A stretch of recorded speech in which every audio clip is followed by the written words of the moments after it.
Ouais, on ressort le bon vieux micro. Ouais, on a des choses à dire encore parce que. Ouais, on va pas s'en sortir, on va pas s'en sortir. Et salam le monde, c'est Hakim Babossi, j'espère que vous allez bien. Oui les gars, on revient évidemment sur cette rencontre. Paris Saint-Germain face au Stade Rennais. Oui, bon, j'avoue que j'ai un peu abusé en intro. On reste évidemment sur une belle victoire voilà, du Paris Saint-Germain, 3 buts à 1.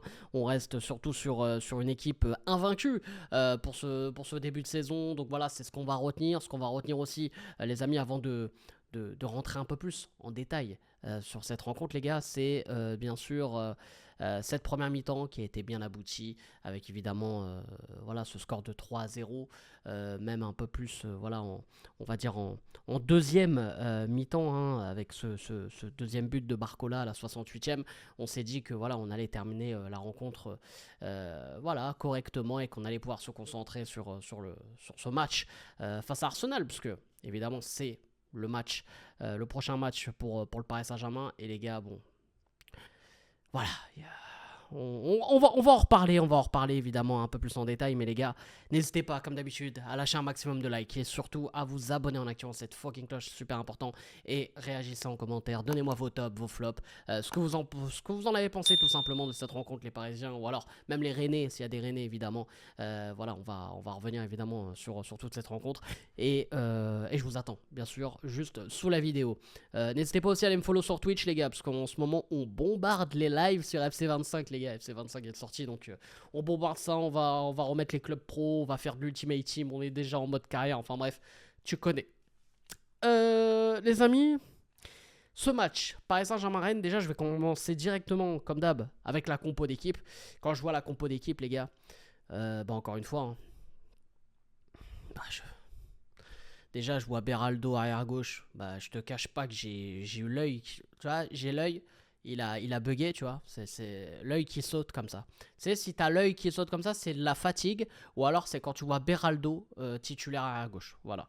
Et aussi, un autre truc qui m'a surpris, même s'il a été auteur d'un très bon match, et je trouve qu'il fait un très très bon début de saison, et j'ai rien à lui reprocher, c'est quand même voir Kangin Lee en pointe. Ça m'a étonné.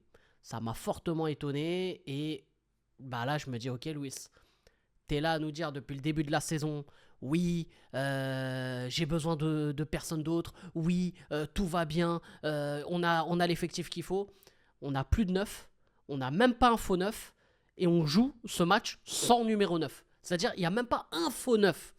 On avait Asensio pendant un petit moment qui faisait le faux neuf, mais là, on n'a même pas un faux neuf. On n'a rien. Alors, il fait un bon match, mais quand même, je me dis, t'es le Paris Saint-Germain. T'es pas, sans manquer de respect aux autres clubs, t'es pas à Lorient, t'es pas à Angers, où tu bricoles, tu fais comme tu peux. Non, t'es le Paris Saint-Germain. T'es censé avoir un certain budget, t'es censé avoir aussi voilà, une équipe qui est prête à jouer plusieurs grosses compétitions. Et là, même pour de la Ligue 1, on n'est même pas capable de présenter un 11 convenable. Bref, rien que déjà ça, voilà, entre l'œil qui a sauté et l'incompréhension, bref, début de match, les gars, quand j'ai vu, franchement, je vais pas vous mentir, hein, il y a déjà ce premier but refusé pour le Paris Saint-Germain de Marquinhos sur un hors-jeu, évidemment, hein, hors-jeu hein, de Marquinhos, c'est une déviation de Beraldo d'ailleurs voilà, je sais plus, il y a un coup franc, un corner, le ballon revient, on la remet dans le paquet. Bref, on se dit voilà, le Paris Saint-Germain est bien rentré dans le match et le Paris Saint-Germain est bien rentré dans le match. Mais moi, je vais vous donner la raison de pourquoi on a vu un Paris Saint-Germain plus que correct et un Paris Saint-Germain très intéressant. Parce que quand j'ai vu dans les 15 premières minutes le Stade Rennais qui pressait très haut, alors ils allaient chercher les Parisiens, ils tentaient un pressing super haut qui était parfois très risqué, mais qui était aussi parfois réussi. Donc c'était un coup de poker de la part de Stéphane, de Julien Stéphane, l'entraîneur du Stade Rennais. Mais tu sais très bien que si le Paris Saint-Germain arrive à sortir de ce pressing haut, derrière, t'as Dembélé, Barcola, c'est l'avenue des Champs-Élysées, les mecs. Et on a vu quoi? Moi, je l'ai vu au bout de 10-15 minutes. Hein. J'ai dit, ce match-là, c'est simple. Si le PSG concrétise ses occasions, il peut avoir 4-5-0. Parce que ces matchs-là sont des matchs pour Dembélé, pour Barcola. C'est des matchs pour eux. Et qu'est-ce qu'on a vu? On a vu Dembélé, évidemment, qui a raté beaucoup d'occasions, mais qui a eu des occasions. On a vu un Barcola excellent dans cette rencontre. Barcola, tout le monde commence à lui taper dessus parce qu'il n'a pas été bon contre Girone et il n'a pas été bon contre le Stade de Reims. Les 2 derniers matchs, ça a été des matchs très très moyens de la part de Bradley Barcola. C'est vrai, ça a été des matchs très moyens. Mais je viens de citer 2 équipes, les mecs. Girona, Reims, qui sont l'équivalent de 2 bus. Ok? C'est des mecs qui n'ont pas joué en fait. Quand ils ont joué contre le Paris Saint-Germain, ils ont juste mis le bus et ils ont attendu. Barcola a joué contre le Stade Rennais ce soir. Un Stade Rennais qui était à découvert. Le Stade Rennais qui a laissé de l'espace.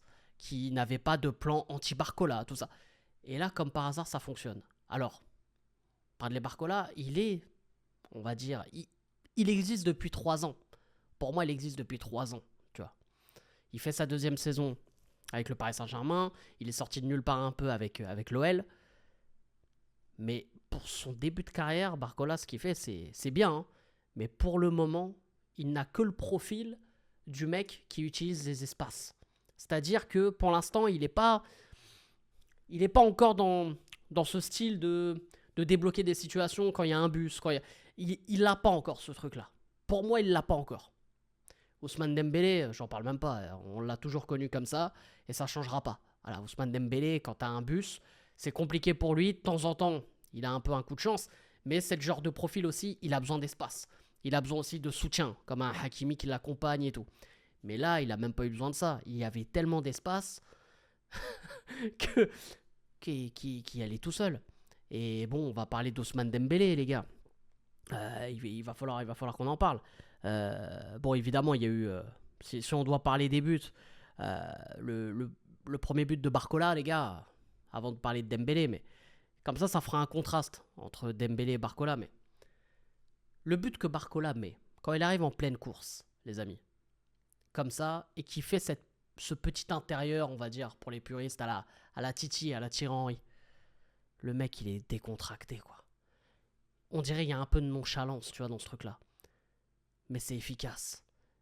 Et encore une fois, comme j'ai dit, quand il a cet espace-là, il est terrifiant, il est terrible.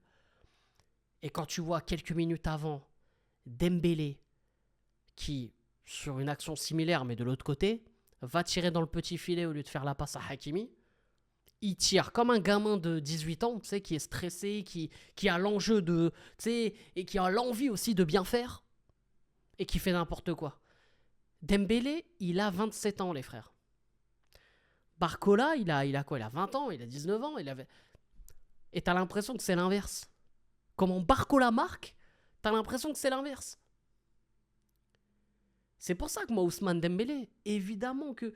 En gros, Ousmane Dembélé, voilà, pour moi, là, on va parler français.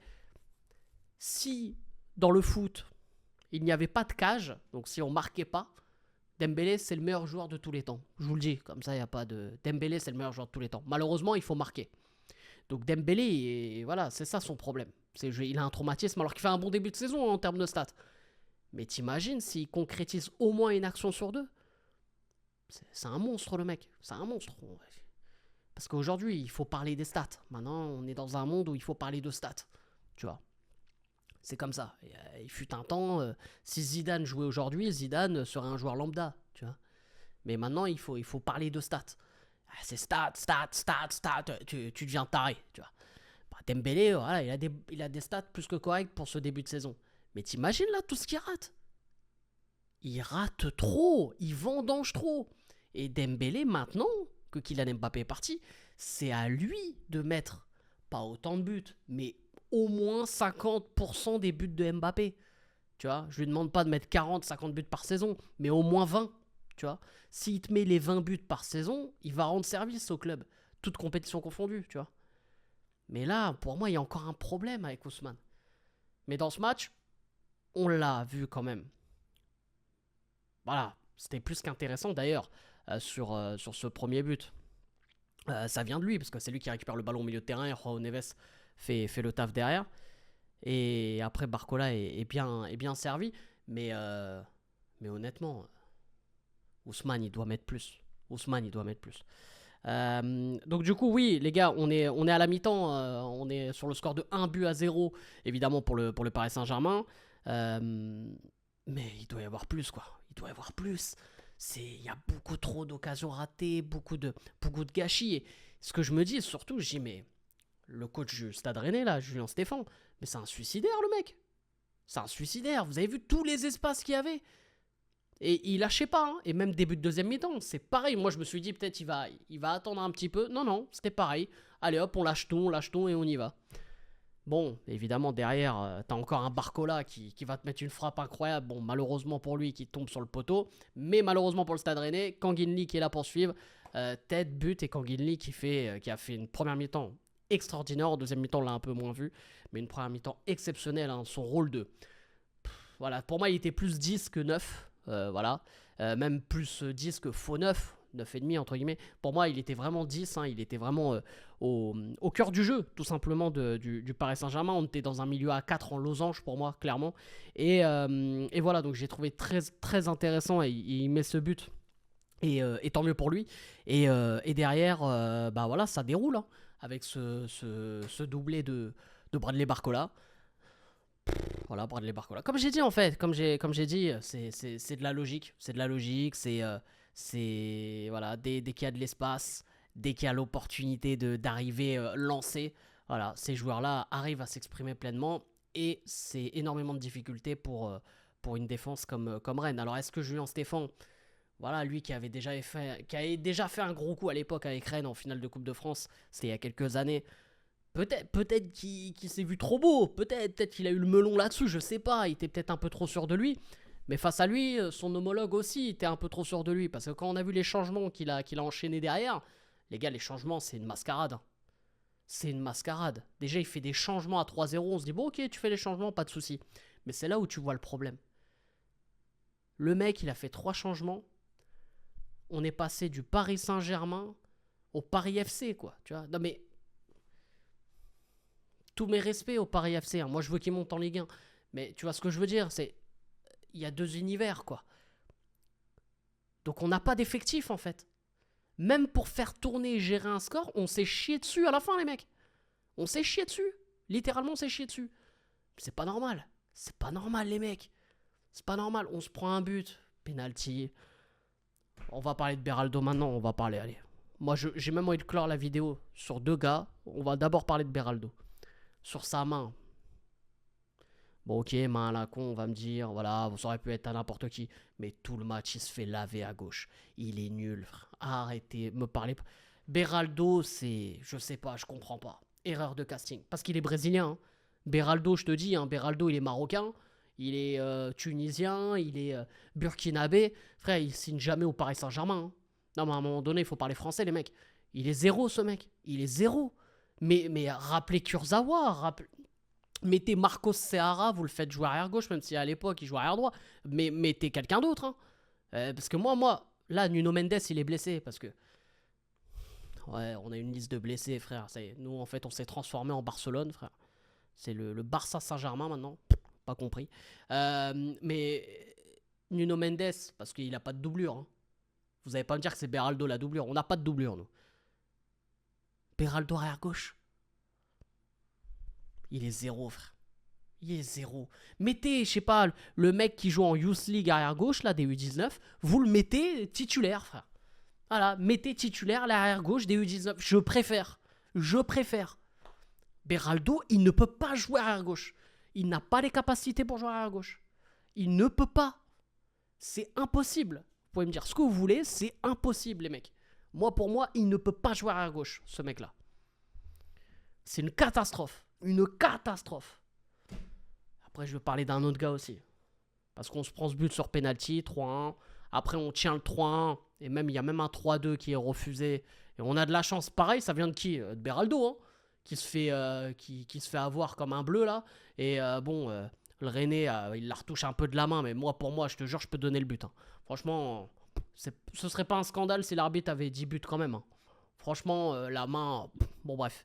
Par contre, la main que Zaïre Emery fait, il n'y a pas réellement main. Enfin, il y avait faute de base, donc voilà, je voulais aussi clore ce dossier.